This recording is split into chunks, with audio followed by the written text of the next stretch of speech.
இப்போ இது பாருங்களேன், நான் ஒரு 2-3 மாதமாக நான் சும்மா தான் உட்காந்துருந்தேன் வீட்டில். அதனால் இப்படி தாடி வளர்த்துக்கிட்டு ஒரு படத்துக்கு இப்படியே கமிட் ஆகியிருக்கேன். இப்போ இந்த கிராண்ட் ஃபாதர்னு ஒரு படத்துக்கு ஓகே. பிராங்க் ஸ்டார் ராகுல்னு அந்த பையன் தான் டைரக்ஷன் பண்ணுறாரு.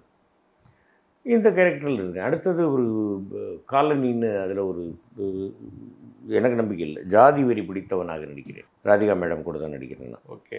கோபி நாயனார் படம்.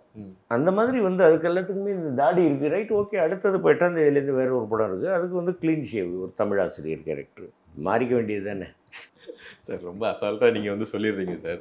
அண்ட் கோபி நாயனார் சார் பற்றி நான் இந்த ப்ராஜெக்ட்டுக்காக ரொம்ப நாளாக வெயிட் பண்ணிக்கிட்டு இருந்தது மாதிரி நீங்கள் இதுக்கு முன்னாடி ஒரு இன்டர்வியூவில் சொல்லியிருந்தீங்க. ஸோ அது இப்போ நான் பாசிட்டிவாக நடந்துகிட்டு இருக்கு சார்.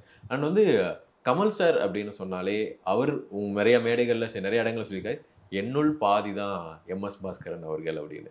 அது நீங்கள் ஃபஸ்ட்டு கேட்கும்போது இப்போ என்னில் பாதி இந்த தம்பின்னு சொல்லியிருக்காரு.